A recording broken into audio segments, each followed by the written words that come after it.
Dominant Protector. Credit to the author. 6491500.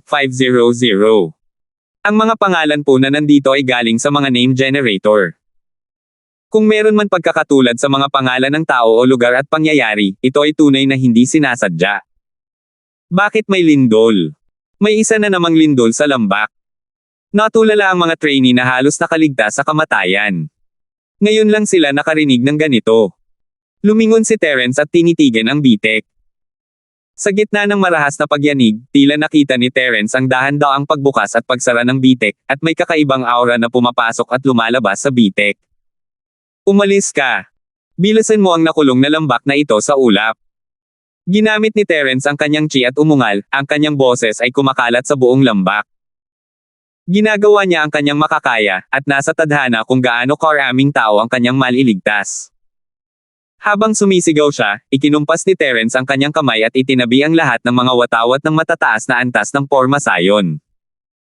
Pagkatapos ay pinaandar niya ang kidlat at agad na lumitaw sa tabi ni Natalie at ng iba pa. Umalis kayo agad sa lugar na ito, may kakaiba sa lambak na ito. Parang hindi ko kayang labanan ang panganib. Mabilis na tinapos ni Terence ang kanyang sasabihin at binuhat ang Natalie, sinenyasan si Robert na buhatin si Jillian.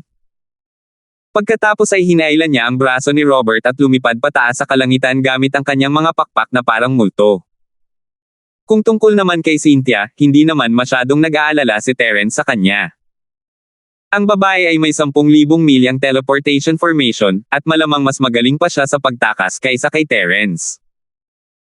Isa pa, hindi naman talaga siya isang inosente at hanggal na batang babae, isa siyang maliit na batang babae, pero hindi iyon dahilan para magmukha siyang inosente at hanggal na batang babae. Marami siyang gustong tukana, at hindi siya mas mahina kaysa kay Terence. Nasa kanya pa rin ang mga talisman sa teleportasyon mula sa Alliance, at pwede na siyang bumalik sa arena. Sapat na ang cloud trapong iron ni Terence, at ayaw niyang sayangin ang pagkakataong makakuha ng puntos ng ganoon kadali. Pero hindi inaasahan ni Terence na si Cynthia ay magiging ganoon kaitigas ang mukha para yakapin ang binti ni Terence nang makita niya itong lumilipad kasama ang 3 babae. Wala pa sa himpapawid si Terence, at hindi pa nasa sukdulan ang kanyang bilis, kaya hindi naging mahirap para kay Cynthia na buhatin siya. Gayunpaman, dahil 4 na tao ang nasa kanyang likod, naramdaman niyang may potensyal siyang maging isang lumilipad na spirit beast. Kuya Terence, hindi mo ako pwedeng iwan dito. Bata pa ako, kaya mo ba akong hayaang kainin ng mababanges na hayop? Nakaawang tiningnan ni Cynthia si Terence, parang isang koala bear na ayaw bumitaw sa binti. Hindi alam ni Terence ang sasabihin, anong klaseng halimaw ang kayang kumain sa iyo? Hindi ka ba natatakot na mabali ang sarili mong ngipin? Gayunpaman, kung gusto niyang sumunod, bahala na. Hindi mahalaga kung mayroon siyang maliit na anak. Gagawin niya lang ito para sa kapakanan ni Brian Wang. Terence, junior brother, isama mo si Sister Cynthia. Napakabata pa niya, sino ang magliligtas sa kanya kung siya ay nasa panganib? Agad na nakiusap si Natalie para kay Cynthia. Naisip ni Terence sa sarili, napakabata pa niya, pero magiging maayos din siya kahit nasa panganib ka. Wala ka namang pinag-aalala. Gayunpaman, napagdesisyonan na ni Terence na isama si Cynthia, kaya natural lang na pumayag siya sa kahilingan ni Natalie, na isang maliit na pakinabang lamang.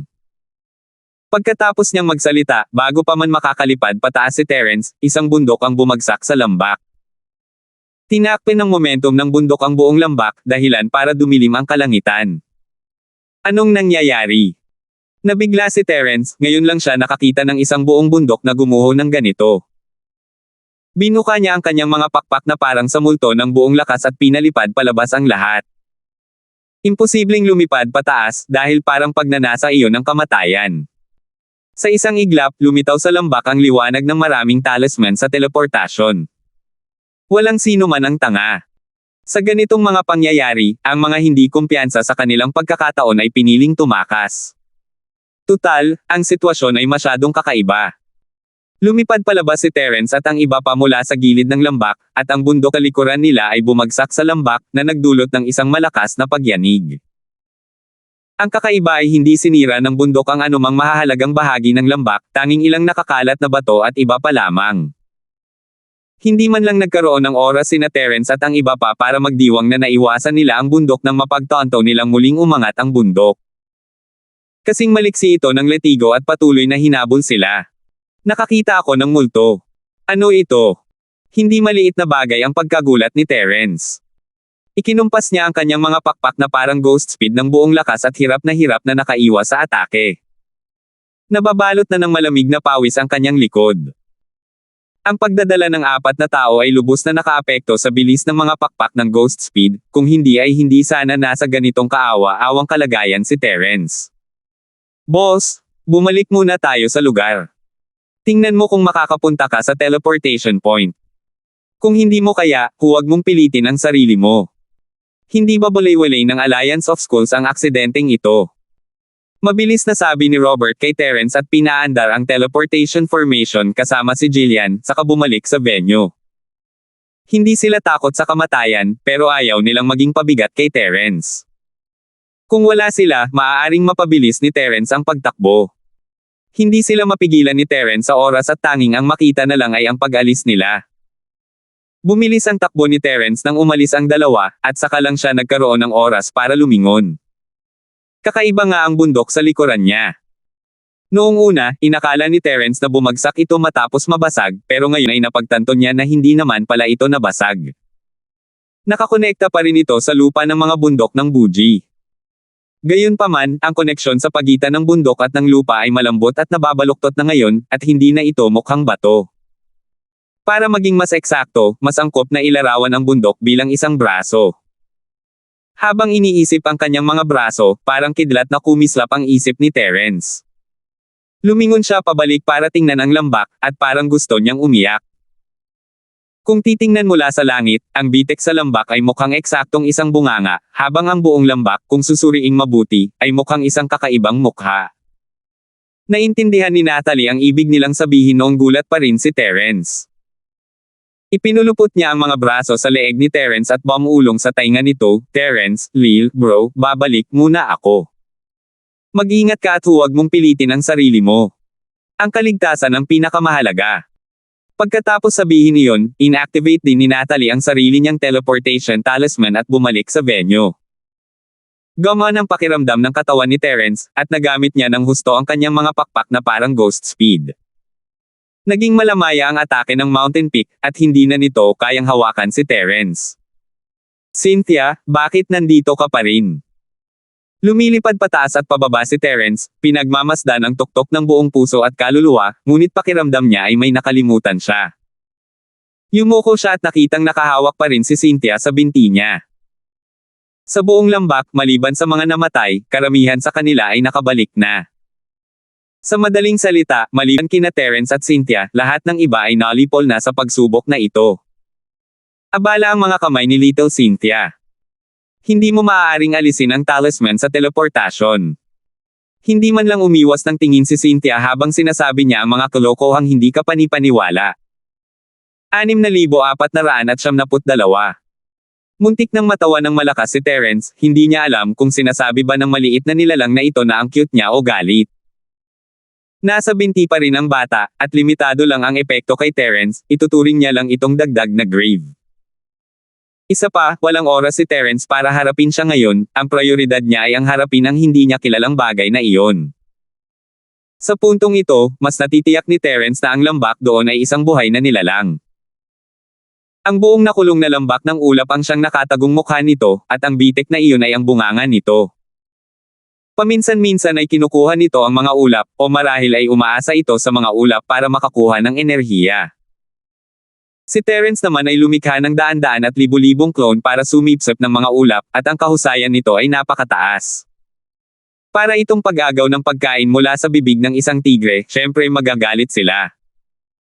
Maaaring makagawa siya ng mas malakas na cloud beast, ngunit ang lantaran na pag-agaw ni Terence ng pagkain ay lumabag sa dignidad ng kabilang panig. Kaya, nagpasya siyang itapon ang kanyang pagbabalat kayo at itinaas ang kanyang mga manggas upang labanan si Terence mismo. Ikinumpas ni Terence ang kanyang mga pakpak at patuloy na pumailang lang ng pataas, ngunit ang extreme valley sa ibaba niya ay nagsimula ring tumaas, at ang mga kalapit na bundok ay kasabay din nito. Sa loob ng daan-daang milya sa paligid niya, hindi niya alam kung ano ang katawan ng bagay na ito.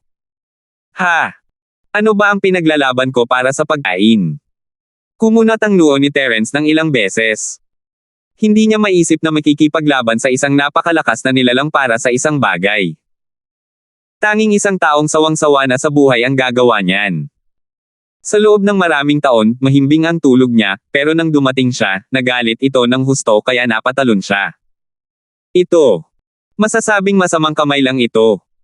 Gayunpaman, nang maalala niya ang sinabi ng trainee, marahil ay nangyari na ang ganito noon. Nang magising ang nilalang, napakakaunting tao ang makakatakas ng buhay. Ang mga gumamit ng teleportation formation para makabalik sa plaza ay itinuring na mapalad, hindi man lang nila nakita kung ano talaga ito. Ang tanging nakita lang nila ay si Terence, at ang walang kwentang si Cynthia. Wow! Ang laki naman nito. Terence, pare, tingnan mo, ang laki talaga nito. Tila hindi napansin ni Cynthia ang pagyakap niya sa binti ni Terence. Tuwang-tuwa siya, ngunit medyo nakaramdam ng kakaiba si Terence nang marinig niya ito. Oy, saan ang teleportation point? Tuluyan ng sumuko si Terence sa pakikipaglaban sa malaking lalaking ito, lampas ito sa kanyang kaalaman. Hindi pa kasama rito ang itim na butil na ibinigay sa kanya ng malaking Polaka, kahit na personal na dumating ang malaking Polaka, malamang ay hindi ito makakapantay sa malaking lalaking ito. Hindi man lang langgam si Terence sa harap niya, at kahit sino ay magagalit kung 2 beses na inagaw ng langgam ang kanilang matabang karne. Ang punto ng teleportasyon. Tingnan ko. Seryoso si Cynthia sa pagkakataong ito. Lumingon siya pakaliwa at pakanan saka tumawa. Nahanap ko na. Nasa pugad niya yan. Kuya Terence, pupunta ka ba sa pugad niya para mag-teleport pabalik? Hindi alam ni Terence ang sasabihin. Ikinumpas niya ang kanyang mga pakpak at iniwasan ang dalawang pag-atake ng bundok, pinilit ang sarili na hanapin kung saan nagtatago ang Hajajek. Malinaw pa rin naman, pero parang hindi tamang mag-teleport papunta sa pugad ng mga langit-ngit. Bakit hindi kita ipadala sa pugad at tingnan kung kaya mong mag-teleport? Nakaiwas si Terence sa isa pang atake at tinaasan ng kilay si Cynthia. Masamang tao si Kuya Terence, paano niya nagawang tretuhin si Sister Cynthia ng ganito? Kanina lang tumatawa ng walang habas si Cynthia, pero ngayon ay malapit na siyang maiyak. Walang kapantay ang kanyang husay sa pag-arte. Nakatayo na ang hindi kilalang nilalang sa ibaba, at naramdaman ni Terence na kahit ang kanyang mga pakpak na parang multo ay hindi kayang sabayan ang bilis nito. Umungol. Isang malakas na dagandong ang umalangaw-ngaw, at ilang beses na tumalbog sa ere si Terence, na bigla, muntik ng masampal ng kabilang panig. Isa itong tuktok ng bundok, at ang kaguluhan ay talagang nakakagulat. Terence, kuya, tumakbo na lang tayo. Hindi talaga natin matatalo ito. Naging seryoso muli ang mukha ni Cynthia, at nagbigay siya ng mungkahi. Pakiramdam ni Terence ay oras na para tumakbo rin siya, interesado siya sa malaking lalaki, ngunit halatang mas interesado ito sa kanya. Mas mabuting tumakbo na lang palayo. Kung malaya ang kamay mo, pwede mo munang i-teleport ang sarili mo pabalik. Tanong ni Terence kay Cynthia habang pinapakalma niya ang sarili at binilisan ang takbo. Hindi ako malaya. Kung hindi aalis si Terence, hindi rin ako aalis, gusto kong mabuhay at mamatay kasama niya. Kumerba ng pagasuklay ang mga mata ni Cynthia nang ngumiti siya, kaya ang cute-cute niya, pero pakiramdam ni Terence ay isa siyang maliit na Zorro. Hindi niya alam kung ano ang binabalak ng munting Zorro na ito. Bakit hindi pa siya umalis sa mapanganib na lugar na ito sa oras na ito? Sa oras na ito, ang higanteng nilalang na hindi makaabot kay Terence ay umungal at huminga ng malalim. Lahat ng ulap sa kalangitan ay hinigop sa bibig nito. Kung hindi mabilis na umiwas si Terence, malamang ay nahigop din siya. Ang galing naman pala nitong sumipsep. Si Terence, nakakaligtas lang sa kamatayan, ay hindi rin makapagsalita. Noong nasa Extreme Valley siya, malamang isa lamang siyang basta-basta merienda na niluluto ng mga tao kapag natutulog, pero ngayon, nagkakaroon siya ng isang tunay na piging. Kuya Terence, hindi ka ba tatakbo? Huwag mong sabihing hihintayin mo na lang itong dumating at harapin ka. Ikiniling ni Cynthia ang kanyang ulo at nagtanong, dahilan para mawala ng malay si Terence. Sa oras na ito, oras na nga para tumakbo. Gayunpaman, ibinuko ng malaking nilalang ang bibig nito at hindi mabilang na mga ulap ang lumabas, naging mga sinulid na pumuno sa kalangitan. Nagkuros ang mga ito at bumuo ng isang malaking lambat ng ulap na tumatakip sa buong kalangitan. Nabigla si Terence. Mabilis ang kanyang mga pakpak na parang multo, ngunit tinakpan ng lambat ang lahat ng kanyang mga daanan para makatakas. Hindi siya makatakbo kahit gusto niya. Tutal, ang mga pakpak na parang ghost speed ay para sa paglipad, hindi para sa teleportasyon, kaya hindi niya direktang maiwasan ang pagharang ng CloudNet sa Space Channel. Little Cynthia, bilasan mong buhayin ang teleportation talisman. Huli na ang lahat kung mahuhuli ka. Kinuha ni Terence ang sarili niyang teleportation talisman at inactivate ito. Huli na ang lahat. Punong-puno ng luha ang mukha ni Cynthia. Sa pagkakataong ito, talagang nagpapanik na siya. Pinutol ng CloudNet ng malaking lalaking iyon ang koneksyon sa buong espasyo at bumuo ng sarili nitong mundo. Nawalan na ng bisa ang mga transfer array anting-anting ng Alliance of Academies at ng kanyang pamilya Wang. Nanlumo si Terence.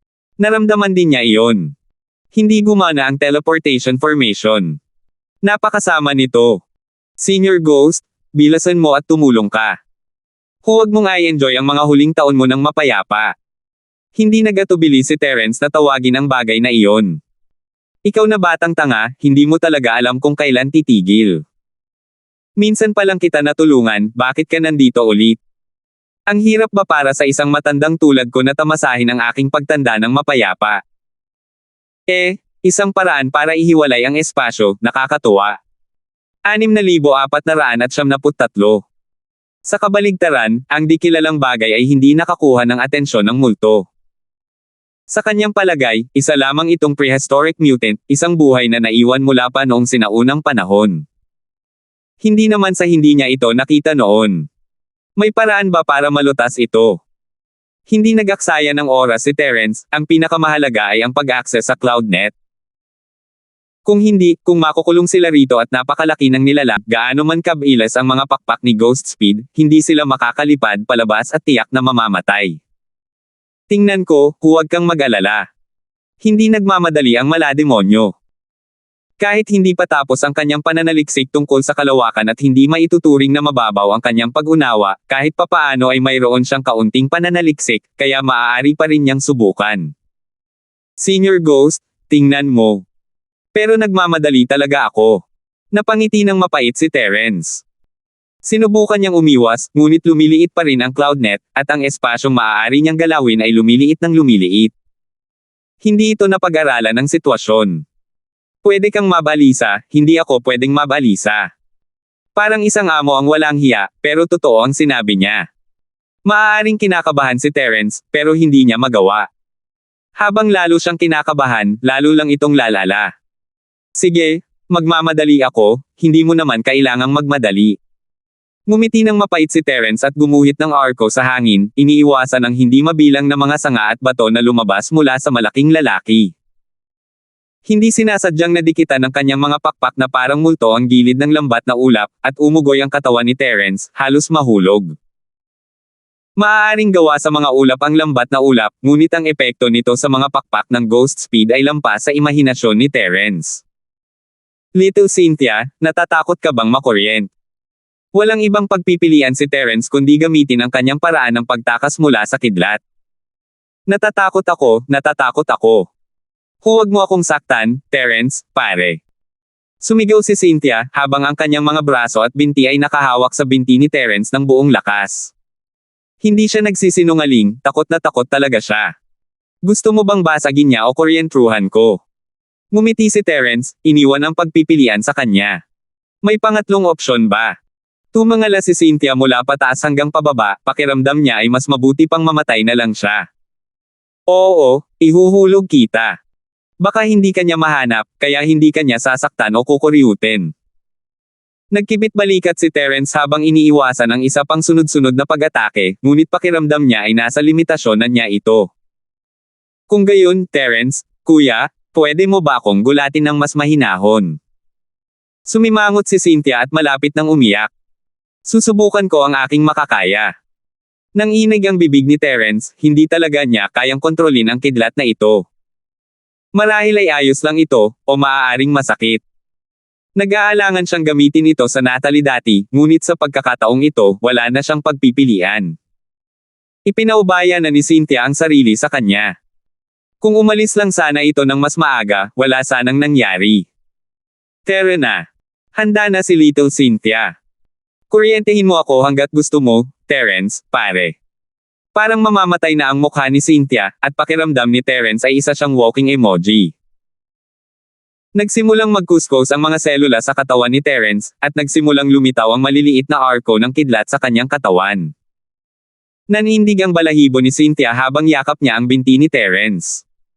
Nandilim kanyang mukha.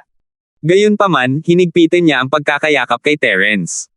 Ayos ka lang ba? Ang kidlat na galaw ni Terence kasama ang kanyang mga pakpak na parang multo ay nagpabilis sa kanyang pagkilos. Ayos lang ako. Medyo manhid lang at parang namamaga. Parang umiiyak ang boses ni Cynthia, at halatang hindi maganda ang pakiramdam niya. Madilim ang mukha niya, at nahaharangan nito ang natural niyang matingkad na ekspresyon. Mabuti naman. Hindi naman malaking problema yan. Masasanay ka rin naman. Hindi sigurado si Terence kung masasanay siya rito, pero naisip niya na malamang masasanay din ito sa pagiging manhid. Terence, kuya. Nakakainis ka talaga. Walang imek na umiyak si Cynthia. Akala niya matatapos din ito maya-maya, pero ano nga ba ang ibig sabihin ng masasanay din siya maya-maya? Sinabi ko nang bumalik ka kanina, pero hindi mo ginawa. Ngayon sinisisi mo ako sa paghihirap. Hindi alam ni Terence ang gagawin, parang walang gustong magdala ng maliit na pasanin na tulad niya. Sipay na sana niya ito palabas ng entablado kung hindi lang dahil kay Brian Wang. Walang magawa ang malalaking tao roon kay Terence, pero ang lambat na ulap sa kalangitan ay lalong sumikip, ang espasyo ay sukdulan ng sumikip. Kung magpapatuloy ito, ang CloudNet ang magiging damit niya, at si Terence ay pipigain na parang butones. Senior Ghost, kumusta ang research mo? Ayokong magmadali, pero hindi ko naman pwedeng hindi. Talagang nag-aalala na si Terence ngayon, kakailanganin niyang magpalipat-lipat ng tingin sa katawan ng lalaking ito. Hindi naman ito malaking problema hanggat hindi siya nahuhuli. Gayunpaman, ang mga puno at bato sa ibabaw ng katawan ng malaking lalaki ay kinokontrol ng mga ulap at naging lubhang mapanganib na mga sandata. Nakakadismaya talaga ito. Wala nang ibang paraan. Kahit mamatay ka na sa pagkabalisa, hayaan mo muna akong magsaliksik tungkol dyan. Medyo galit din ang malademonyo. Ang bagay na ito na may kaugnayan sa kalawakan ay talagang hindi magagawa sa pamamagitan lamang ng pagtingin dito. Ang nagawa na lamang ni Terence ay patuloy na tumakbo para sa kanyang buhay, hindi na nang ahas na gambolain muli ang multo. Alam niyang lalabas na ang lahat ng ito ngayon, at ito ang buhay at kamatayan ni Terence, kaya ito ang buhay ng bagay na iyon. Natakpan ng lubusan ng lambat na ulap ang katawan ng malaking lalaki, at nawala ng bisa ang mga pakpak ni Terence na parang sa ghost speed. Hindi siya makakalipad, at kung aksidente niyang mahawakan ang lambat na ulap, mawawalan siya ng balanse.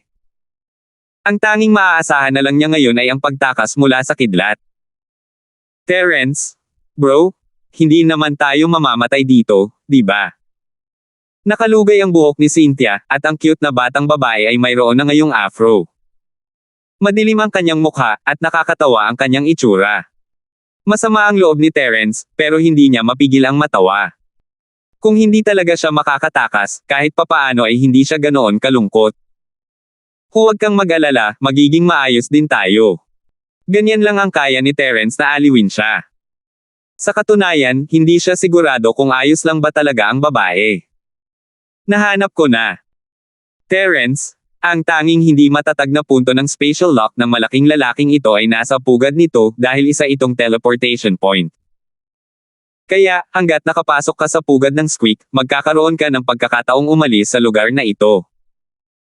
Natuklasan na ng Sampa ang iyon ang kahinaan ng spatial lock, pero nasa kanya kung magtatagumpay o hindi si Terence. Ang orihinal na teleportation point. Maaari pa rin ba tayong ma-teleport pabalik? Medyo natigilan si Terence, hindi niya inakalang babalik pa siya sa pugad ng malaking lalaki pagkatapos ng lahat ng iyon. Anong iniisip mo? Matapos maselyuhan ang espasyo, saan kaya magkakaroon ng pagkakataong mag-teleport pabalik? Ang teleportation point na iyon ay isang space node. Kahit hindi ka maaaring mag-teleport dahil sa pagkakaroon ng node na ito, hindi sapat ang space seal ng lalaking ito. Hanggat masisira mo ang node na ito, maaari kang magpunit ng puwang at makatakas. Sa oras na iyon, maaari kang makatakas kahit kailan mo gusto, kahit papaano ay hindi ka masilyuhan sa mundong ito. Galit na galit ang demonyong nilalang kaya hindi siya lumaban. Sinabihan niya ang batang ito na pag-aralang mabuti ang array daw, pero hindi ito nakinig.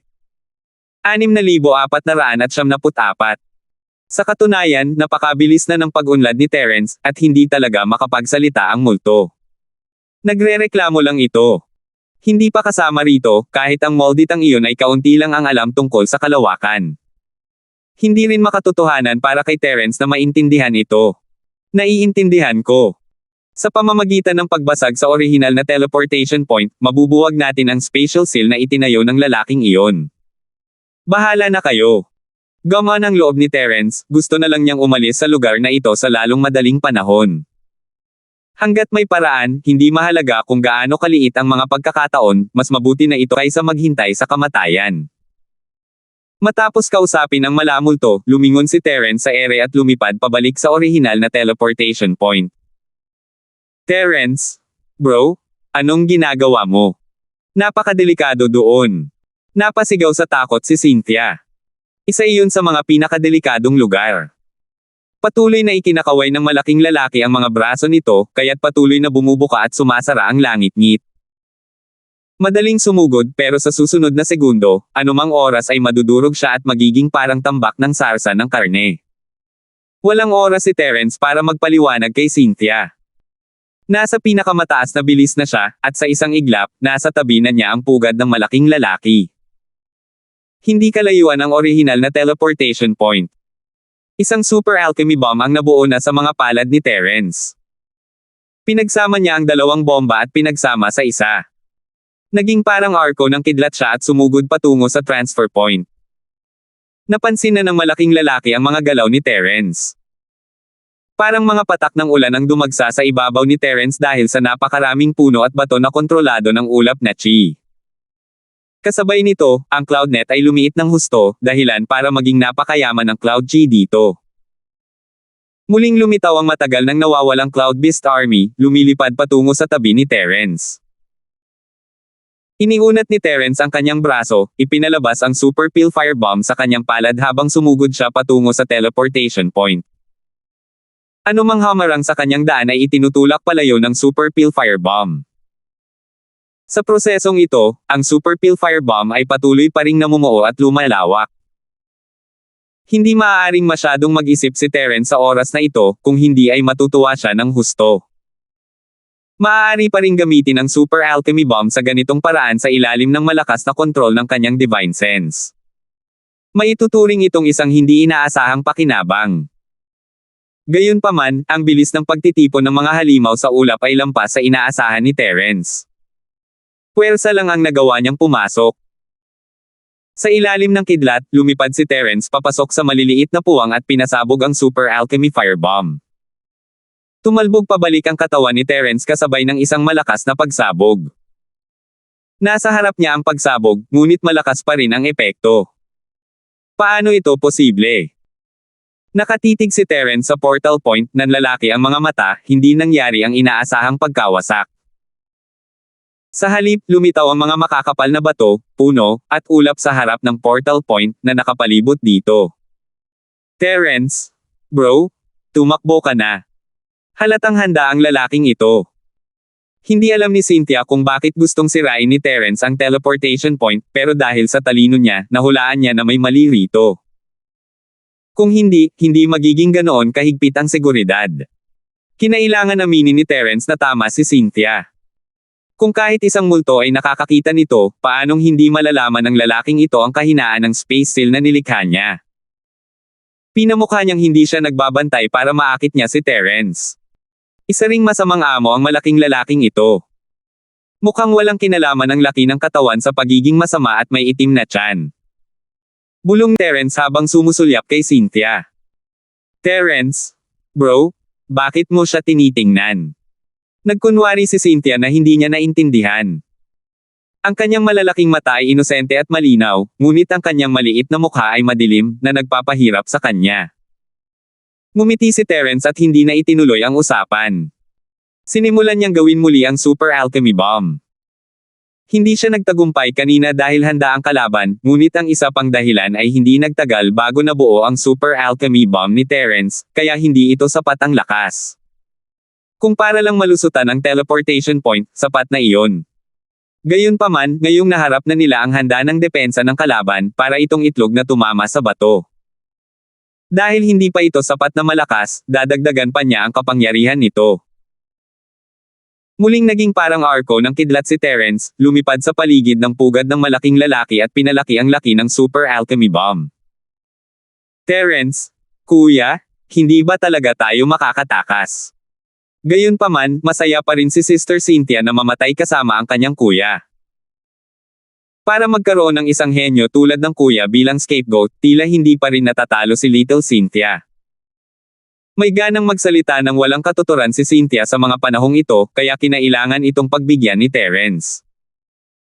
Kahit hindi ang galing ng batang babaeng ito, ang kanyang matatag na puso ang talagang pinakamahusay. Kung ibang babae lang iyon, hindi pa kasama rito ang pagkahimatay, pagiyak at pagsigaw ng hysterical o ang sobrang takot na nawala ng boses ay isang normal na reaksyon. Paano niya nagawa ito? Ang galing talagang kausapin si Terence sa ganitong oras. Masarap ba talagang maging scapegoat sa ganitong oras? Naniniwala ka bang ihuhulog kita pababa para lang mabusog ang malaking lalaking ito? Ngumiti si Terence, na hindi niya napigil ang takutin. Kung ganoon, ayokong maging scapegoat si Terence, yung pagyakap sa kanya ni Ching na parang hindi naman talaga scapegoat, parang scapegoat lang. Hinimas pa ni Cynthia ang tiyan niya sa binti ni Terence para ipakita na ginagamit nga niya ang tiyan niya bilang unan, hindi ang likod. Kung ganoon ang pagkakasabi mo, ako dapat ang gumamit sa'yo bilang tauntungan, di ba? Hindi nakapagsalita si Terence habang bahagya niyang naiwasan ang isa pang sunod-sunod na pag-atake. Nagsasalita siya ng kalokohan kasama ang baliw na babaeng ito sa ganitong oras, pakiramdam niya ay nababaliw na siya. Sige, sa tingin ko ay makakatulong ako kung ako ang magiging tauntungan ng kapatid kong si Terence. Nagkunwaring bumantong hininga si Cynthia, ipinapakita na isa siyang babaeng alam ang buong sitwasyon. Wala na talagang pakialam si Terence sa kanya sa pagkakataong ito. Ang espasyo sa paligid niya ay nasiksik ng husto, at kahit ang kanyang lightning escape technique ay hindi siya natulungan. Kinailangan niyang subukang atakehin muli ang teleportation point. Tagumpay o kabiguan, buhay o kamatayan, lahat ay nakasalalay dito. Kumislap ang arko ng kidlat, at kinontrol ito ni Terence para magpalit ng direksyon, lumipad sa lahat ng uri ng maliliit na puwang at sa wakas ay lumitaw sa harap ng depensa ng teleportation point. Ang Super Alchemy Bomb ay tuluyang napawalang bisa ng patong ng depensang ito, kaya ayaw sayang ni Terence ang Super Alchemy Bomb sa pagkakataong ito. Unahin niyang itawag ang Lightning Burial. Ang siksik na kidlat ay naging liquid lightning na bumagsak mula sa langit na parang talon. Lumapag ito sa defensive layer sa labas ng teleportation point, at sapilitang nagpakawala ng isang bitek. 6,475. Pinakawalan ni Terence ang lahat ng maliliit na spirit beast at inutusan silang ilabas ang kanilang pinakamalakas na atake ng sabay-sabay, kasabay ng lightning burial attack. Pagkatapos noon, agad niya itong itinago. Sa wakas, hindi na lamang basta manunood si Cynthia. Nagawa na rin niyang ilabas ang sarili niyang porma sayon. Hindi kasing lakas ng paglilibing ni Terence sa kidlat o ng pagsabog ng spirit beast ang atake, pero naging kapaki-pakinabang pa rin ito. Sinamantala ni Terence ang pagkakataon at pinasabog ang Super Peel Firebomb sa kanyang palad. Karamihan sa lakas ay napunta sa portal sa pamamagitan ng siwang, at isang maliit na bahagi ang lalong nagpalaki sa siwang. Kasabay ng isang malakas na pagsabog, ang lambat ng ulap, na lumiit na sa limitasyon nito, ay nanginag ng malakas. Hindi ito nabasag, ngunit napansin na ng matalas na pandaman ni Terence na may bitek sa spatial seal ng lambat ng ulap. Ngayon na. Kung hindi tayo tatakbo, matatapos na talaga tayo. Hindi nagaksaya ng oras si Terence at naging parang arko ng kidlat, kumikislap sa puwang. Nasa labas na siya. Tuwang-tuwa si Terence. Nag-aalala siya na baka may mangyari ng hindi inaasahan, ngunit naging maayos naman ang lahat. Terence, kuya, aalis muna ako, hihintayin kita sa plaza. Kinuha ni Cynthia ang talisman sa teleportasyon na ibinigay sa kanya ng Alliance pagkalabas niya sa CloudNet. Hindi niya nakalimutang batiin si Terence. Nagliwanag ang binti ni Terence, at bago pa man siya makapagsalita, nakabalik na sa plaza si Cynthia. Tila sawa na ang babaeng ito sa teknik ng pagtakas gamit ang kidlat. Pagkatapos umalis ni Cynthia, hindi na nagmamadaling bumalik si Terence. Gumamit siya ng kidlat at mga pakpak na may bilis ng multo at agad na nalakbay ang napakalayong distansya. Sa pagbabalik tanaw, tila walang balak ang malaking lalaki na magpatuloy sa paghabol. Ang lambat na ulap sa ibabaw ng katawan nito ay mabilis na hinigop sa bibig nito, at ang malaking katawan nito ay dahan-daang lumubog na parang babalik ito sa orihinal nitong anyo. Ito ba ay tanda ng paghamak? Lumulutang si Terence sa ere at tumingin sa malayo. Nakahinga siya ng maluwag matapos itong makita. Huwag mong sabihin gusto mo pa rin itong pahalagahan ka. Tumawa ng masama ang multo. Masaya ang pakiramdam niya matapos makatakas si Terence, sa totoo lang, hindi gising ang malaking lalaking ito. Gusto lang niyang itaboy ang maliliit na kulisap na kumukuha ng pagkain niya.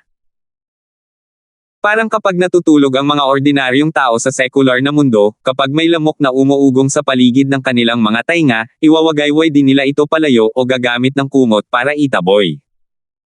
Kung gising siya, sa tingin mo ba ay madali kang makakatakas? Hindi alam ni Terence ang sasabihin, walang masama doon. Sa paningin ng higanti, si Terence ay malamang isa lamang maliit na insekto na nagdudulot ng gulo. Kung seseryosohin nila siya, kahit ang mga tagapagtatanim na humahati ng lupa o dagat ay maaaring hindi kwalipikadong lumaban sa higanteng ito.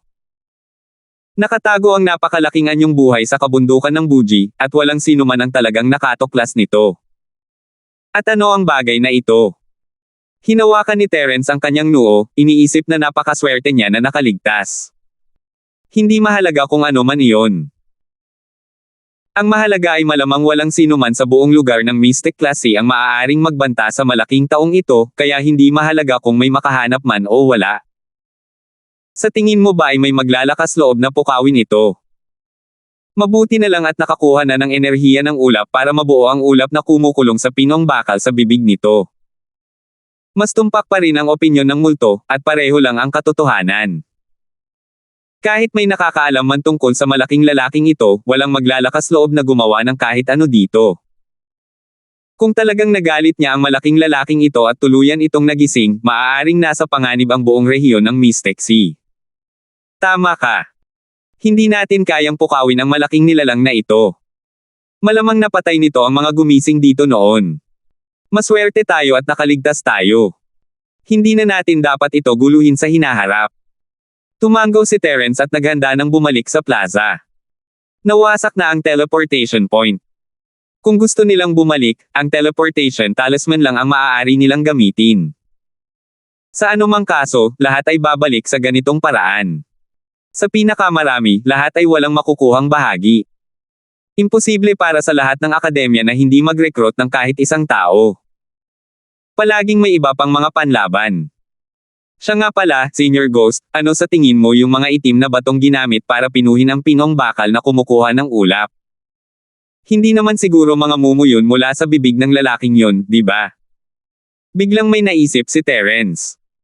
Kung tama siya, baka laway ng malaking lalaki o kung ano pa man ang bakal na iyon. Medyo kakaiba ang pakiramdam. Bakit ka ba naguguluhan? Hindi naman sa gusto kung kainin mo ang bakal na nagsisilbing cloud trap, pero bakit mahalaga kung gagamitin ko ito sa paggawa ng mga armas? Isa pa, pwede mo naman sanang ibenta ang bakal na nagsisilbing cloud trap kapalit ng Spirit Jade. Tumawa ng masama ang multo, at nakitang katawa-tawa ang iniisip ni Terence. Pakiramdam ni Terence ay masyado na siyang nag-iisip ng mga bagay-bagay, kaya nagpa siyang huwag na itong pag-isipan pa. Inactivate niya ang teleportation talisman at bumalik sa plaza. Pagbalik ni Terence sa plaza, nagkagulo na, lahat ay nag-uusap tungkol sa pagbagsak ng lambak, at kung paano dapat kalkulahin ang mga resulta ng ikalimang round.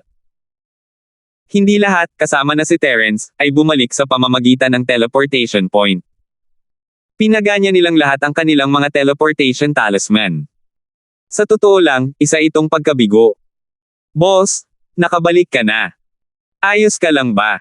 Si Robert ang unang nakakita kay Terence. Isang ngiti ang sumilay sa malamig niyang mukha habang naglalakad ito palapit dito. Terence Jr., nasaktan ka ba? Nakita ni Natalie si Terence at sumugod na abutan si Robert. Ayos lang ako. Ano kayang mangyayari sa akin? Alam niyo naman na magaling ako tumakas. Bahagyang ngumiti si Terence habang ikinakaway ang kanyang kamay para batiin ang lahat at tinutokso pa nga sila. Sina Ruel at Lillian, na unang natalo, ay lumapit din para bumati. Gamit ang mga gamot na ibinigay sa kanila ni Terence, halos gumaling na ang dalawa. Lahat ng kandidato, maliban sa mga aksidenteng namatay sa Sianyun Valley, ay nakabalik na. Ngayon, i-aanunsyo ko na ang mga resulta ng ikalimang round. Wala nang ngiti sa mukha ang matandang lalaki kanina. Sa halip, seryoso na ang ekspresyon ng mukha niya. Ayon sa mga nakaraang patakaran, sa ikalimang round ng pagtatasa ngayon, dapat sabihin na walang kahit isang estudyanteng naghahanda ang matagumpay na nakapasa. Gayunpaman, kung isa sa alang-alang ang mga espesyal na pangyayari sa pagkakataong ito, babaguhin ang mga patakaran. Sandaling tumigil ang matanda, dahan-dahang sinuyod ang mga mata sa mga estudyanteng naruroon. Pagkatapos ay nagpatuloy siya, sa pagkakataong ito, kasalanan namin ang hindi pagkalap ng sapat na impormasyon. Kaya nga nagkaroon ng mga hindi inaasahang pagbabago. Pagkatapos ng isang emergency na talakayan, napagpasyahan naming baguhin ang mga patakaran ng pagtatasa. Inaasahan na ito ni Terence, kung makakabalik ang isang bahagi ng mga tao, hindi magbabago ang mga patakaran. Ang problema ay walang bumabalik ayon sa hiniling, at kailangang baguhin ang mga patakaran. 6,476. Bago magising ang hindi kilalang anyong buhay sa bumagsak na Cloud Valley, lahat ng estudyanteng babalik gamit ang transfer talisman ay sasailalim sa orinal na mga patakaran ng pagsusulit. Walang pagbabago, at 3 puntos pa rin ang babawasan. Dapat sabihin na 99% ng mga taong ito ay hindi makakapasok sa akademya. Umaasa na lang ako na mas gaganda ang performance ninyo sa susunod na taon. Bukod doon, ang iba pang mga trainee ay pinabalik lahat matapos magsimulang gumalaw ang hindi kilalang anyong buhay, kaya nagsimula ang pagbabago noong panahong iyon. Mabagal na nagsalita ang matanda para masigurong maririnig siya ng malinaw at maintindihan ng lahat ang impormasyon. Bumantong hininga si Terence sa sarili. Gayunpaman, sina Ruel at Lillian ay hindi pa rin nagkaroon ng pagkakataong makapasok sa paaralan. Kahit na ikalimang round na, ang mga taong ito na na-teleport pabalik bago magising ang malaking lalaki ay walang karapatang lumahok.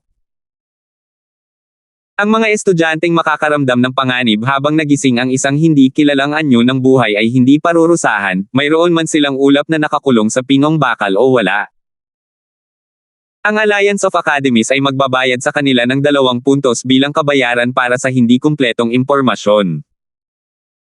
Ang mga babalik sa gitnang yugto ng paggising ng hindi kilalang anyo ng buhay ay bibigyan ng 3 puntos na kabayaran. Ang huling pangkat ng mga estudyante ay bibigyan ng 4 hanggang 7 puntos na kabayaran, depende sa antas ng detalye ng impormasyong maibibigay nila. Hindi maiwasan ng matanda na tumingin kay Terence. Walang duda, si Terence ay isa sa mga huling miyembro. Siya lamang ang nagtiyaga hanggang wakas, at natural lamang, siya ang nagbigay ng pinakamadetalyadong impormasyon.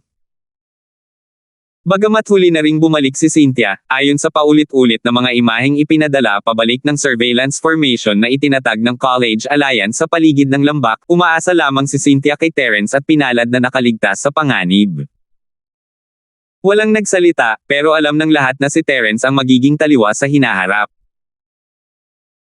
Walang kumpiyansa ang mga normal na paaralan na ipaglaban si Terence, ngunit ang nangungunang 3 paaralan at ilang iba pang mga sub-school ay nag-iisip na kung paano mapapasali si Terence sa kanila ng may maayos na mga kondisyon.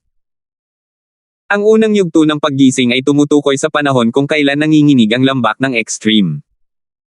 Ang gitnang yugto ay tumutukoy sa panahon kung kailan ang tuktok ng bundok ay bumabagsak sa lambak ng Extreme. Lahat ng pagkatapos noon ay itinuturing na huling yugto. Ang mga puntos ng kabayaran ay matutukoy ng yugto ng panahon at ang antas ng detalye ng impormasyong ibinigay. Ang mga mata ng matanda ay nakatuon pa rin kay Terence at sa kanyang pangkat, ngunit ipinaliwanag niya ng malinaw ang lahat. Natagpuan ni Terence si Cynthia sa karamihan. Hindi niya alam kung ano ang nangyari sa babae, ngunit malinis at maayos na ito muli. Ang cute na nito muli, at nang makita niya si Terence, kumaway ito sa kanya ng may matamis na ngiti. Sa totoo lang, nagsisimula ng maghinala si Terence na inaasahan na ng babae ang kabayarang ito mula sa alliance, kaya naman ayaw niyang umalis at kinailangan niya itong iwan hanggang sa muntik na siyang mamatay kasama si Terence. Kung ganoon nga, ang katalinuhan ng batang babaeng ito ay talagang nakakatakot. Ang talino na niya sa murang edad. Gaano pa kaya siya katalino kapag lumaki na siya? Walang duda, ang maliit na grupo ni Terence, bukod kina Rowell at Lillian, ang may pinakamalaking pakinabang sa paglalakbay na ito sa lambak. Ang isa pa ay ang maliit na demonyong may dalawang mukha, si Cynthia. Ang pag-iisip kina Lillian at Rowell ay nagpaisip kay Terence tungkol sa couple na si Paeng. Gusto niyang maghayganti para sa kanila, ngunit hindi niya inaasahan na mangyayari ito. Muntik nang mapilitan ni Robert si Paeng na mag-teleport pabalik o patayin siya sa Extreme Valley. Hindi niya inaasahan na ang hindi inaasahang pangyayari ay magbibigay kay Paeng ng pagkakataong maka-score. Dahil sa orihinal na puntos ni Paeng at sa mga puntos ng kabayaran mula sa bumagsak na Cloud Valley, halos hindi siya makaabot sa antas ng pagpasok sa Divine Refining Academy. Bukod pa rito, siya ang pinakanamumukod tanging kandidato sa academy na ito, kaya ang kanyang mga puntos din ang pinakamataas. Sa pagkakataong ito, garantisadong makakapasok si Paeng sa Divine Refining College. Terence, ikaw ang huling babalik. Umakyat ka sa entablado at ilarawan ang lahat ng iyong pinagdaanan. Bibigyan ka namin ng sapat na puntos at gantimpala. Nabawi ng matandang lalaki sa entablado ang kanyang mainit na ngiti at magalang na kumaway kay Terence. Nabanggit na ni Robert kay Terence na bago siya bumalik, lahat ng iba pa ay tinanong na ng mga nakatataas sa alliance, kasama na si Cynthia, kaya normal lang na si Terence ay tawaging mag-isa. Tumango si Terence at isinantabi muna ang usapin ni Paeng at Cynthia. Madali siyang umakyat sa entablado at ikinuyom ang kanyang kamao sa mga nakatataas sa entablado. Hindi naisip ni Terence na magandang ideya ang mapagagawan sa malaking lalaking iyon, kaya wala siyang itinago. Nagmungkahi pa siya ng sarili niyang mga haka-haka para makuha ang atensyon ng lahat, kung sakaling may gustong manggulo at magdulot ng kaguluhan sa mistiko na dagat. Gaya ng inaasahan, matapos marinig ang paglalarawan ni Terence, naging seryoso ang mukha ng lahat.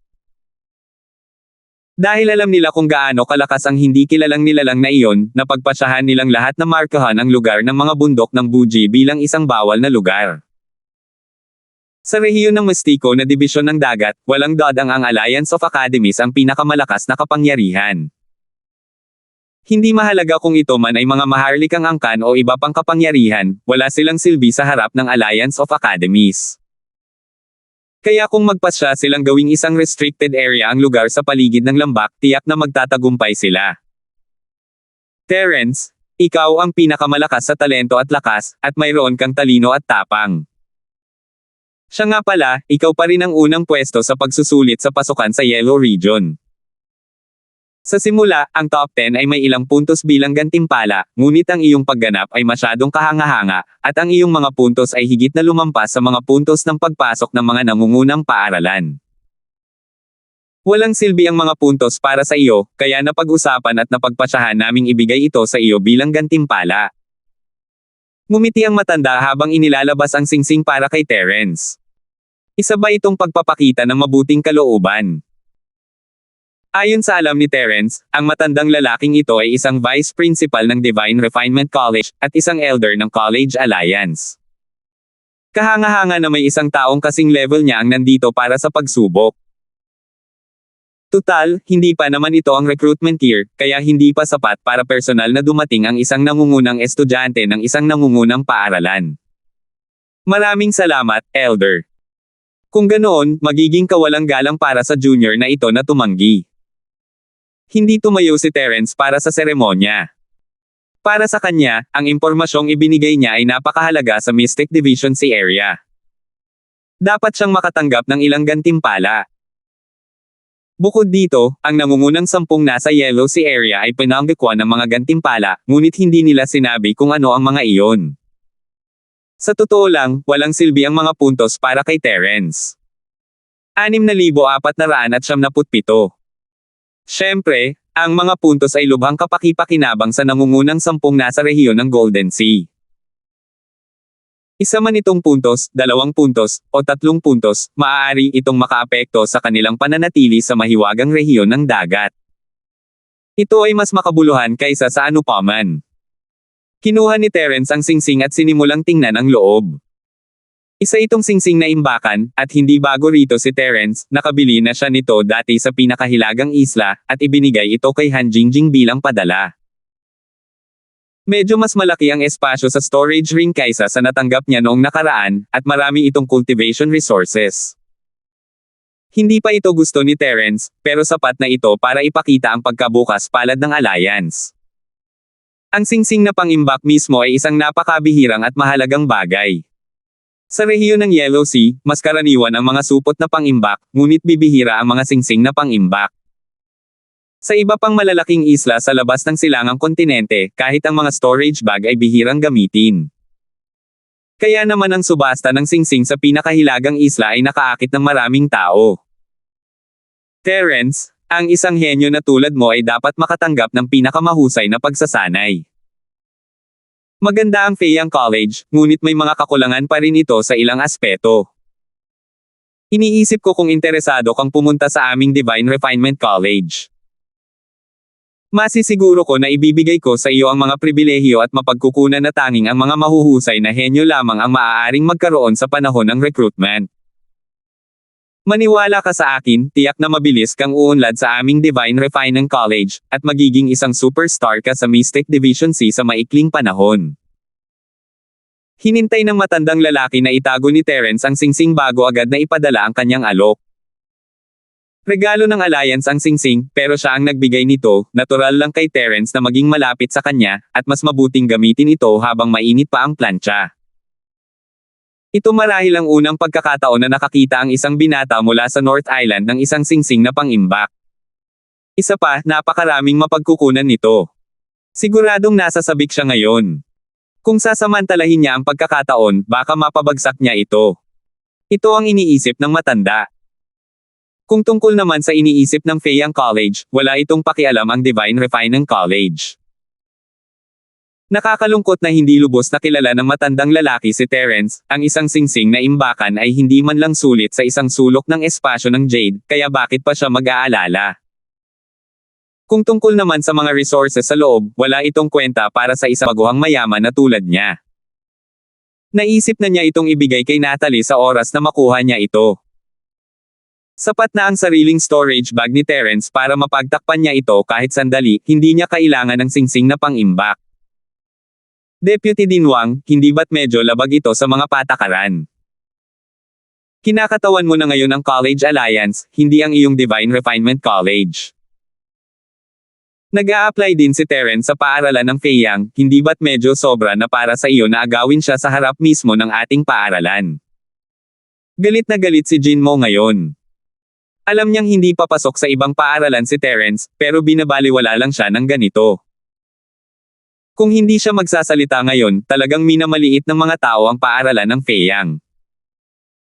Hindi tama yan, Vice Dean Zhang, isang henyo na tulad ni Terence ay magugustuhan din siya ni Vice Dean Wang. Hindi pa kasama rito, si Terence ang may pinakamataas na score sa pagsusulit na ito, at ang kanyang pagganap ay walang kapintasan. Ang isang walang kapantay na henyo na tulad niya, kahit ang isang may talentong 10 puntos ay maaaring hindi niya maihahambing. Ang makapasok sa nangungunang 3 paaralan ay responsibilidad niya kay Terence. Sumagot ang isang gwapong nasa katanghaliang gulang na lalaki, ngunit hindi niya sinusuportahan ang Divine Refinement College. Ipinaglalaban niya si Terence. Terence, sa tingin ko talaga ang Pride Academy natin ang pinakaangkop para sa iyo. Kung interesado ka, masisiguro ko rin na lahat ay magiging pinakamahusay na pagtrato. Ngumiti ang lalaking nasa katanghaliang gulang kay Terence pagkatapos niyang gantihan si Jinmo. Ang mga paaralan ng pagmamalaki at banal na pagpipino ay parehong nagpaabot ng isang sanga ng olibo kay Terence, at tanging ang mga tao lamang ng walang kapantay na paaralan ang nag-aalangan, hindi sigurado kung dapat ba silang sumali sa kasiyahan. Mga bise-dekano, huwag ninyong kalimutan na kapag ginamit ninyo ang inyong mga karapatan sa pagre-recruit para mag-recruit ng mga estudyante mula sa ibang akademya, hindi na kayo maaaring tumanggap ng ibang estudyante sa pagkakataong ito. Hindi ba kayo natatakot na baka patigasin ang puso ng mga estudyanteng nag-apply sa inyong akademya sa pamamagitan nito? Ngumisi si Jinmo. Ang dahilan kung bakit nag-aalangan ang mga walang kapantay na estudyante sa paaralan ay dahil kasama nila si Cynthia. Medyo nauna lang bumalik ang babae kaysa kay Terence, at kahit sinabi niyang lahat ng iyon ay salamat kay Terence, hindi may kakaila na ang talento ni Cynthia ay kasing lakas din. Lalo na itong nangyari para sa babaeng ito, na siyang pinakabata ngunit pinakamatalino sa grupo ng mga estudyanteng ito. Kahit hindi siya mapunta sa unang pwesto, tiyak na makakapasok siya sa top 10. Ang pagsuko kay Cynthia at pakikipaglaban para kay Terence, na napakasikat noon, ay parang hindi sulit. Naging berde ang mga mukha ni Paeng at Ling Chen sa nakita, halos hindi sila nakapasa sa pagsusulit matapos makuha ang kanilang mga puntos sa kompensasyon, at ngayon, ang nangungunang paaralan na kanilang ina-applyan ay sinusubukang i-recruit si Terence. Kung papayag si Terence, mawawala ang pagkakataon nilang makapasok sa isang nangungunang paaralan. Hindi lang iyon, hindi rin sila makapasok sa susunod na nangungunang paaralan dahil bumagsak sila sa aplikasyon. Gaano man kataas ang kanilang marka, hindi nila mababago ang kanilang target na aplikasyon, maliban na lang kung may academy na handang kumuha sa kanila. Kahit hindi gaanong maraming henyo na may siyam na marka ng talento, ang mga mababang uri ng paaralang iyon ay magmamalasakit pa rin sa kanilang reputasyon. Magmamadali silang mag-recruit ng mga taong ayaw ng mga nangungunang paaralan. Gaano karaming tubig ang kailangan ng kanyang utak para makagawa ng ganoong desisyon? Masyado kang nag-iisip, Vice Dean Zhang. Basta makakasali si Terence, hindi mahalaga ang iba. Kung sa tingin ni Vice Dean Zhang ay natatalo tayo, maaari akong humiling na gamitin ang ating mga estudyante para makipagpalitan sa paaralan.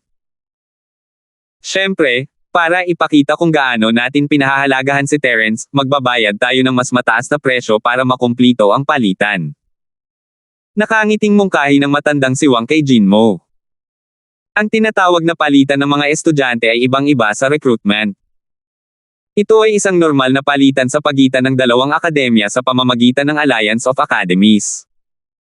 Kinikilala ng mga patakaran ang palitan ng mga estudyante. Sa pangkalahatan, kung ang isang mababang paaralan ay gustong makipagpalitan ng mga estudyante sa mas mataas na antas ng paaralan, ito ay magiging mas disbentaha. Ito ay dahil ang mga estudyante mismo ay naghahangad ng mas mataas na antas ng paaralan, kaya kung minsan ang mahihinang panig ay maaari na lamang magngingit-ngit at lunukan ang kanilang pride. Gayunpaman, sa pagkakataong ito, nag-alok ang Divine Refinement College na bayaran sila, na napakabihirang mangyari sa kasaysayan ng mga exchange student. Pero sa ganitong paraan, matatanggap ng Divine Refinement College ang mga estudyante gaya ng dati, at si Terence ay miyembro pa rin ng Flying College. Kailangan lang nilang magpalat mamaya. Magandang balita ito para kay Paeng. Kahit papaano ay katanggap-tanggap para sa kanya ang makapasok sa paaralan ng Feiyang, isang pangalawang pinakamahusay na paaralan na bahagyang mas mababa kaysa sa mga nangungunang paaralan. 6,478. Hindi. Nanlamig ang mukha ni Jinmo nang walang pag-aalinlangan niyang tinanggihan ang mungkahi. Pinipilit niya ang sarili dahil gusto niyang makibahagi sa pressure ni Terence, para hindi ito masyadong makasakit ng damdamin ng dalawang nangungunang paaralan. Klaro na klaro kay Jinmo ang ugali ng batang ito. Talagang handa siyang suyuan pero hindi pilitin. Ang paaralan ng banal na pagpipino at ang paaralan ng pagmamataas ay napaka-agresibo sa pag-recruit kay Terence, at inalok pa nga siya ng mga benepisyo kapalit nito. Paano siya magiging masaya? Hindi siya isang kalakal na maaaring masukat sa halaga at saka matukoy kung sulit ba itong ipagpalit. Hindi ito atensyon, kundi kahihiyan. Pasensya na, sa paaralan ng Feiyang lang ako papasok.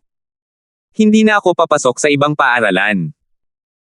Hindi na hinintay ni Terence na pabulaanan nila ang mga salita ni Jinmo at putulin ang lahat ng pag-asa. Si Vice Principal Wang at ang lalaking nasa katanghaliang gulang mula sa Pride Academy ay may pangit na ekspresyon sa kanilang mga mukha. Kinakatawan nila ang dalawa sa nangungunang tatlong akademya. Wala pang sino man ang direktang tumanggi sa kanila nang gamitin nila ang kanilang mga karapatan sa recruitment. Sa totoo lang, pakiramdam nila ay nawala na sila ng bait para sa paaralan, at ang taong nagpahiya sa kanila ay si Terence. Terence, sana ay huwag kang magpadalos-dalos, isiping mabuti. Ang top 3 at ang sub-top schools ay maaaring mukhang medyo magkaiba lang, pero ang maliit na pagkakaibang iyon ay parang langit at lupa. Huwag mong isipin ang kinabukasan mo, ginagawa namin ito para sa ikabubuti mo. Pinigilan ni Vice Dean Wang ang kanyang galit at pinilit na ngumiti para hikayatin si Terence. Kung maibabalik niya lang si Terence sa huli, mababawi niya ang pagkawala ng kanyang mukha, kaya gusto niyang subukan ito sa huling pagkakataon. Salamat sa iyong mataas na paggalang, pangalawang Diakono Wang. Pero nasabi ko na wala akong pupuntahan maliban sa Feiyang College. Bahagyang ngumiti si Terence, patuloy na tinatanggihan ang Dean sa paraang hindi mapang-alipin o mapang-api. Ang pagtataksil na hindi alam kung ano ang makabubuti para sa kanya ay damapo sa ulo ni Terence, at ang banal na pagpipino at pagmamalaki ng mga akademya ay lubos na kinamuhian siya. Hindi sila magagalit kung susuko si Terence sa paaralan ng Feiyang at papasok sa ibang nangungunang paaralan. Tutal, isa itong kompetisyon sa pagitan ng mga paaralang may parehong antas. Kagustuhan lamang ito ng isang estudyante. Pero ang desisyon ni Terence na pumasok sa paaralan ng Feiyang ay parang pagsampal sa mukha ng isang nangungunang paaralan. Sa oras na ito, tuwang-tuwa ang mga tao sa walang kapantay na paaralan. Mabuti na lang at hindi nila nilabanan si Terence dahil kay Cynthia. Kahit na maaari pa rin nilang i-recruit si Cynthia kung matalo sila, tiyak na hindi magiging komportable ang matalinong babae. Sa huli, hindi lang siya mawawala ng puri, makakasakit din siya sa damdamin ng Wang clan. Sa kabilang banda, labis na natuwa si Ling Chen. Ang hindi pagpili ni Terence na sumali sa Pride Academy ay nagbigay sa kanya ng pagkakataon, at ito ay isang magandang bagay. Walang alitan sa pagitan nila sa simula pa lang, at ang kalungkutan na naramdaman niya sa bumagsak na Cloud Valley ay nawala na ngayon. Kung tungkol naman kay Paeng, ang kanyang mga iniisip ay ibang-iba kay Ling Chen. Hindi siya kasing saya ng kanyang inaakala na may pagpapatuloy niya ang kanyang pag-aaral sa Divine Refining Academy. Kung tatanggapin ni Terence ang alok, kamumuhian niya ito ng husto, ngunit tinanggihan ni Terence ang alok ni Vice Dean Wang. Galit na galit si Paeng kay Terence gaya ng pagkamuhi niya rito, marahil ay mas galit pa. Tinitigan ng masama ni Paeng si Terence ng may matinding puot, iniisip na isinugal niya ang kanyang buhay para makakuha ng lugar sa Divine Refinement College, ngunit tinalikuran ito ni Terence na parang wala lang. Nakapasok ba ako sa Divine Refining Academy dahil sa pagkuha ko ng pagkakataong ayaw mo? Ano ka ba naman? Kung may pagkakataon ako sa hinaharap, siguradong puputulan kita ng pira-piraso. Naramdaman ni Terence ang mga mata ni Paeng na nakatingin sa kanya at walang pakialam na sumulyap dito. Wala man lang pakialam si Terence sa galit at puot na makikita sa mga mata nito. Sa pagkakataong ito, kailangan niyang samahan si Natalie. Kung hindi mag-aatubiling tanggapin ni Terence ang recruitment ni Vice Dean Wang at pumunta sa Divine Refining College para mag-aral, siyang mag-aalis sa pwesto ni Paeng. Noon pa man ay may hinanakit na si Terence kina Lilian at Rowell sa puso niya, ngunit hindi pa ito ang tamang panahon. Gusto na siyang harapin ni Paeng, at hindi kailanman naisip ni Terence na pakawalan siya. Robert, handa ka bang sumali sa Divine Refining College? Galit na galit si Vice Dean Wang, pero nanatili pa rin ang ngiti sa kanyang mukha. Dahil hindi pwede si Terence, si Robert na lang ang kaya niyang gawin. Sa grupong ito ng mga henyo na may 9 na puntos, ang pinakamalakas ay tiyak na si Terence. Ang may potensyal na hindi mas mababa kay Terence ay si Cynthia, at ang isa pa ay si Robert. Hindi na kailangang pag-usapan ang lakas ni Robert. Nagawa niyang supulan sina Ling Chen at Paeng ng mag-isa, at mayroon siyang grupo ng mga katulong na may 80% na talento. Kahit na ang kanyang pagganap ay hindi kasing husay ng kay Terence, medyo mahina lang siya ng kaunti. Bukod pa rito, ang Blade Force ni Robert ay mayroon ng bakas ng maagang yugto ng isang domain. Kung mahusay na si nanay, maaaring hindi siya gaanong mas mahina kaysa kay Terence. Nadama ni Wang, ang Associate Hospital Director, na dahil nawala na siya ng puri, hindi na niya alintana na mawala na naman siya ng puri. Kung ma-recruit niya si Robert, kahit papaano ay makakapagligtas siya ng kaunting puri. Kung tungkol naman kay Paeng, hindi niya ito binigyang pansin. Paano kung isa siyang henyo ng pamilyang Brown? Ang mga nangungunang paaralan ay laging iginagalang ang malalakas. Kung ang isang grupo ng mga tao ay hindi matatalo si Robert, ano ang gagawin ni Paeng kung makuha nila si Robert? Naging berde ang mukha ni Paeng, at pagkatapos ay namula. Hindi niya inakala na matapos mabigang ma-recruit si Terence, susubukan muli ni Vice Dean Wang na recruit si Robert. Hindi niya talaga tiningnan si Paeng. Kahit natanggihan siya ni Robert sa huli, mapapahiya pa rin si Paeng kung papasok siya sa Divine Refining College. Sa Divine Refining Academy, kung saan nagtitipon ang mga henyo, ang isang taong tulad niya, na maraming beses nang iniwan, ang siyang pinakamahusay na target para pagtawanan ng lahat. Sa kabilang banda, medyo pangit din ang ekspresyon ni Jinmo. Sinusubukan ni Vice Dean Wang na mandaya sa mga tao mula sa Feiyang College. Sa madaling salita, positibo siya sa kinabukasan ng mga taong ito. Sa madaling salita, sinasampal niya ang mukha ng Feiyang College sa publiko. Hindi ito gaanong naiiba sa pakikipag-away sa kanila. Nag-alangan ang lalaking nasa katanghaliang gulang sa paaralan, ngunit nagpas siyang huwag sumali sa laban para kay Robert. Hindi naman sa hindi niya mataas ang tingin kay Robert, ngunit naisip niya na hindi magiging madali ang pagkuha sa kanya dahil kasama niya ito ni Terence. Masisira na naman siya ng bait kung magkakamali siya. Kasabay nito, lubos nilang masasaktan si Ling Chen at ang pamilya sa likod niya. Kahit na walang pakialam ang Pride Academy, hindi nila kailangang maging masyadong matindi. Tutal, hindi naman masama ang talento ni Ling Chen, at mahirap sabihin kung sino ang mas malakas o mas mahina. Nang tatanggihan na sana ni Robert ang alok, umalangaw-ngaw sa kanyang pandinig ang boses ni Terence. Ruth Eng, huwag mo munang tanggihan. Sabihin mo lang na gusto mong makasama si Jillian, kaya hindi mo matatanggap ang recruitment. Kung palitan mo lang, pwede mong isama si Jillian. Mabilis na nagsalita si Terence, ngunit agad na naintindihan ni Robert ang ibig niyang sabihin. Naghahanap siya ng pagkakataon para harapin si Paeng. Gumugol si Terence ng maraming pagsisikap para makaganti kina Rowell at Lillian. 6,499. Boss, sinasabi mo ba na kami ni Jillian ay pupunta sa Divine Refining Academy, at si Paeng naman ay pupunta sa Feiyang Academy para ikaw ang makipag-ayos sa kanya? Naintindihan ni Robert ang ibig sabihin ni Terence, ngunit kailangan pa rin niya itong kumpirmahin. Tama. Kung tatanggapin mo ang recruitment, mawawalan si Paeng ng pagkakataong makapasok sa isang top-tier academy. Kung babalik siya sa susunod na taon, maaaring makaharap niya ulit sina Rowell at Lillian. Para maiwasan ang paghihiganti ng batang ito kay Rowell sa susunod na taon, kailangan natin siyang papasukin sa isang academy ngayong taon. Gayunpaman, kung hindi tayo nasa iisang academy kasama niya, mahihirapan tayong harapin siya. Ngayong may pagkakataon na, ipapasama ko siya sa akin para maturuan ko siya ng leksyon anumang oras. Pero siguradong makakaabala ito sa iyo. Bumantong hininga si Terence. Nandidiri siya sa ganitong paraan ng pakikipagpalitan ng mga bagay.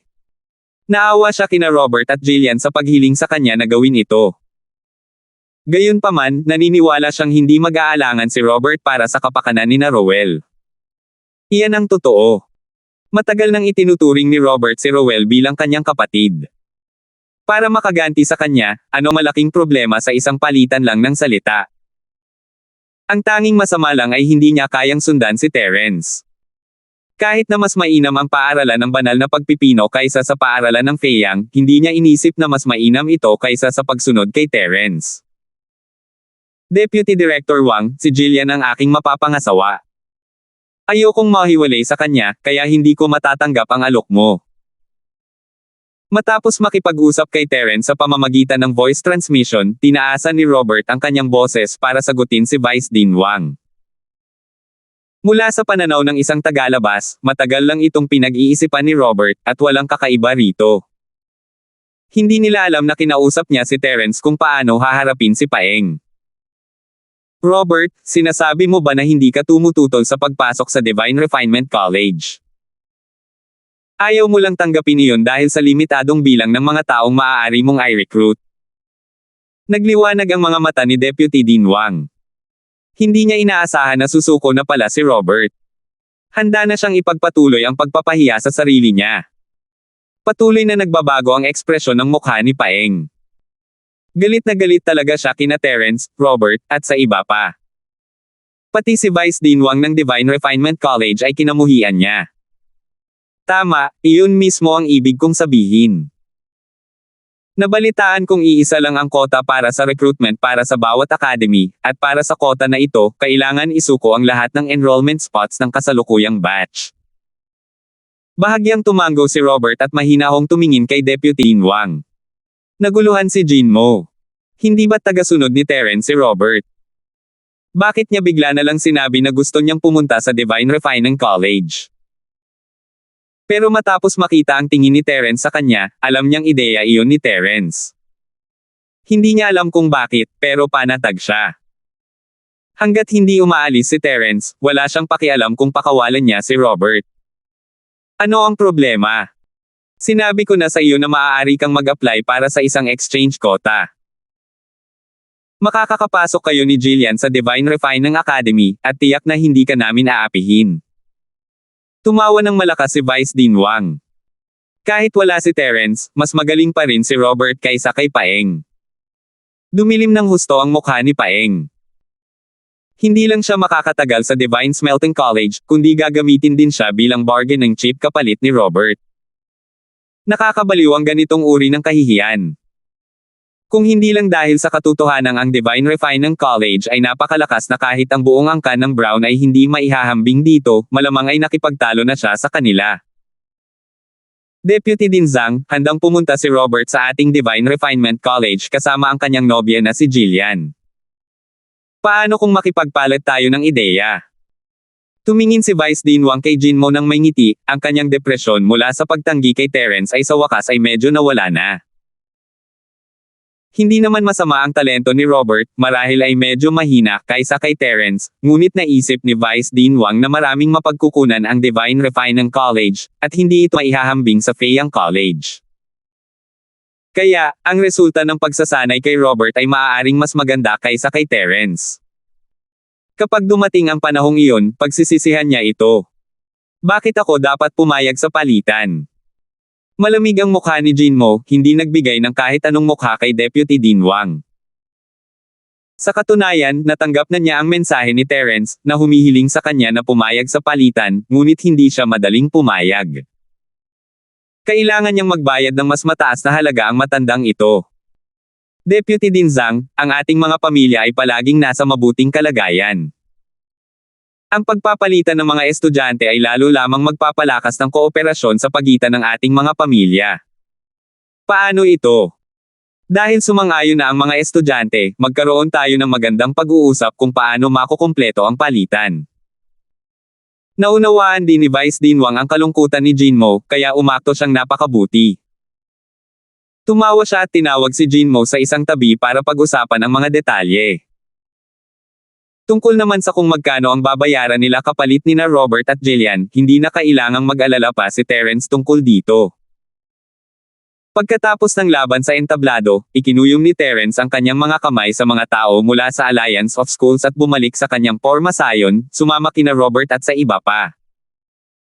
Ruth Eng, Jillian, ako ang gagawa ng paraan para maabala ka sa pagkakataong ito.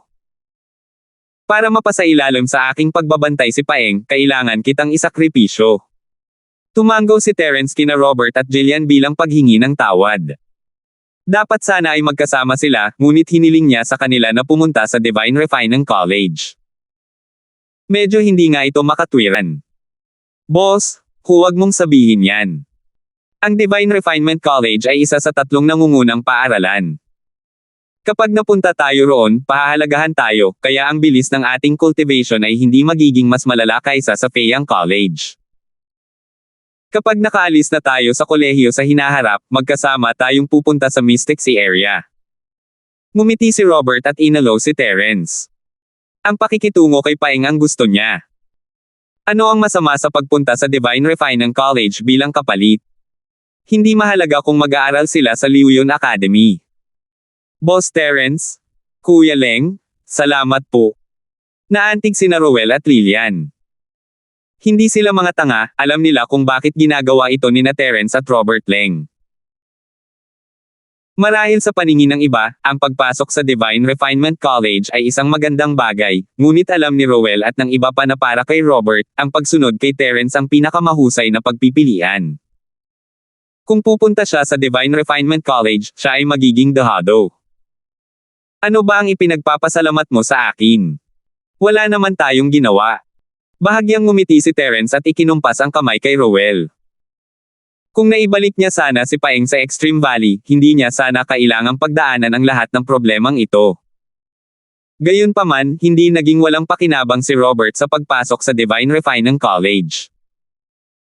Mabuti na lang at hindi magtatanim ng sama ng loob ang matandang siwang ng Divine Refinement College laban sa Feyang College.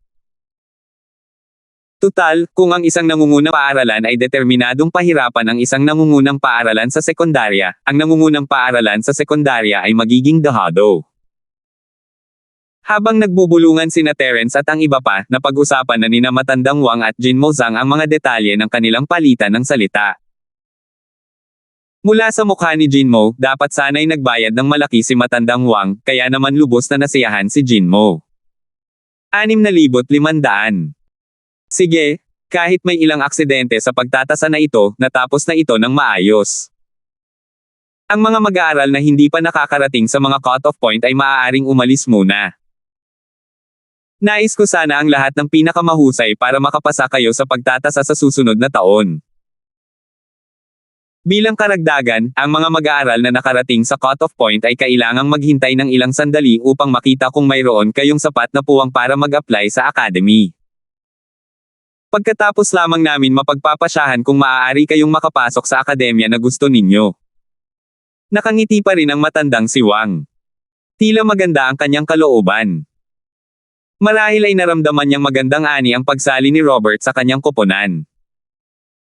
Boss Terence? Kuya Leng, Jillian Sis, Miss Natalie, aalis na kami ngayon.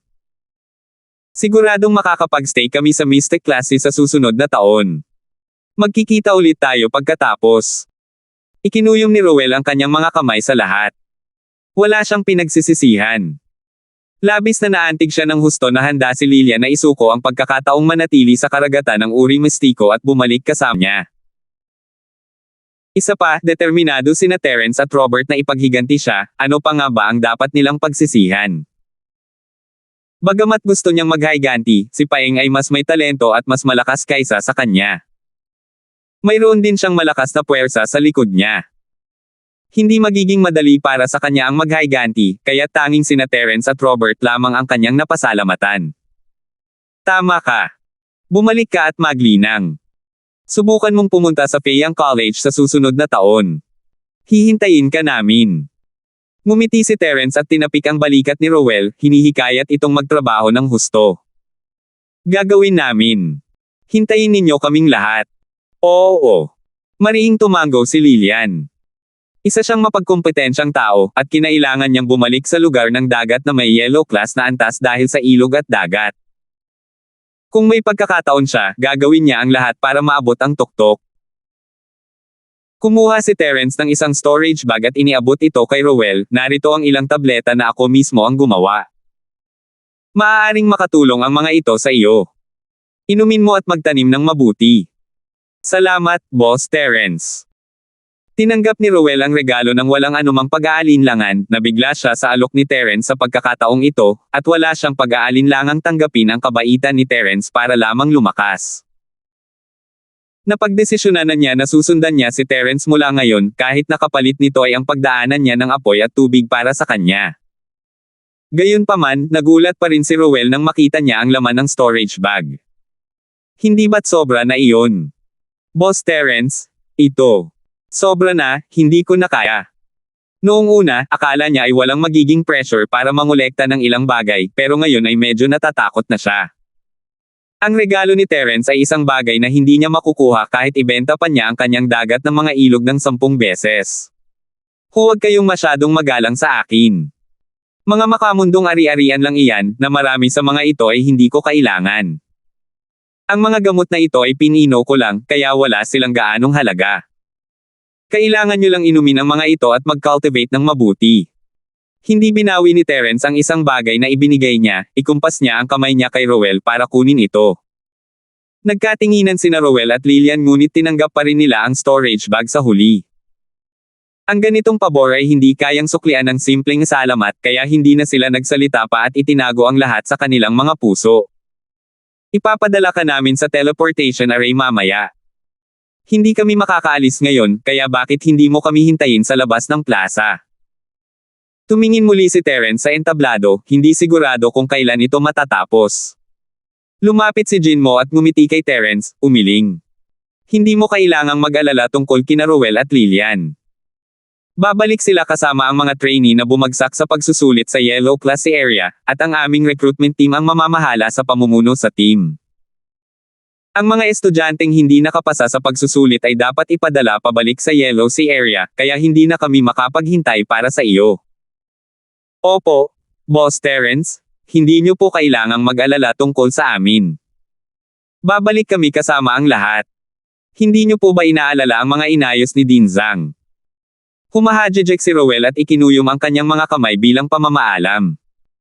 Walang nagawa si Terence kundi panoorin sina Lillian at Rowell na umalis sa plaza kasama ang mga tao mula sa lugar ng dagat na may uring dilaw. Doon niya lang napansin na nakapasa sa pagsusulit sina Joshua at Baste at nanatili sa lugar ng dagat na may uring mistiko. Gayunpaman, pinili nilang lahat ang mga paaralang mababa ang rango, kaya hindi masyadong mataas ang mga cut-off point. Makatuwiran naman para sa kanila na manatili, ngunit hindi nakapasa si Judy sa pagtatasa at kinailangan niyang bumalik kasama si Rowell at ang iba pa. Tila walang pakialam si Baste sa pagkawala ni Judy. Mula sa malayo, tiningnan niya si Judy na masayang nakikipag-usap kay Joshua. Wala man lang siyang pakialam sa nararamdaman ng kanyang kasintahan. Kung ikukumpara sa malalim na pag-ibig sa pagitan ni Rowell, at Lillian, ito ay tunay na kasuklam-suklam. Isang bagay na dapat banggitin ay mayroon ding isang matandang kaibigan ni Terence, si Lorenzo. Nanatili rin siya sa lugar ng Mystic Division C at matagumpay na nakapasok sa isang first-year school, ngunit wala siyang pakialam kay Terence. Sa kabilang banda, alam ni Lorenzo ang pagkakaiba sa pagitan ni Terence at niya. Tanging si Terence lang ang kaya niyang handgun. Tia Zhang, ano ang pinal na paraan ng pagpasok? Kung sapat na ang mga pwesto, tatanggapin ba ang lahat ng kandidatong makakapasa sa cut-off point? Casual na tanong ni Terence. Ang mga estudyanteng makakarating hanggang dulo ay malamang natatanggapin ng academy. Tama ka. Espesyal ang sitwasyon ngayon. Dahil sa mga pagbabago sa bumagsak na Cloud Valley, kakaunti na lang ang mga estudyanteng nakarating sa cut-off point, at marami pa ring natitirang slots. Totoo ito lalo na para sa mga high-tier schools sa sekundarya, first-tier schools, at second-tier schools. Ngumiti si Jinmo at tumango. Pagkatapos ay kinausap niya sina Robert at Jillian. Ang dalawang ito ay mga henyo na inaasahan ni Jinmo, at kung hindi dahil kay Terence, hindi niya sana sila pababayaan, ngunit wala na siyang ibang magagawa ngayon. Ang magagawa na lang niya ay lumapit at magpaalam sa kanila. Guro, kailan po tayo pwedeng pumunta sa akademya? Medyo nalulumbay pa rin si Natalie nang makita niyang wala sina Rowell at Lillian, ngunit mabilis siyang nakabawi at nagsimulang umasa sa kanyang kinabukasan sa akademya. Nakakalungkot na sina Robert at Jillian ay pupunta sa Divine Refine ng Academy, at sina Rowell C. at Lillian ay bumalik na sa Yellow Class area. Bigla itong naging mas desyerto. Mabuti na lang at nandito si Terence, dapat ay kaya niyang harapin ang 2 o 3 tao. Mas naging masaya si Natalie sa ideyang mag-aral ng mag-isa kasama si Terence sa paaralan ng Feiyang, kaya naman tiningnan niya ang kanyang guro ng may mainit na titig. Malapit na. Pagkatapos ng anunsyo rito, aalis na tayo papuntang academy. Kailangan mong maging handa sa pag-iisip.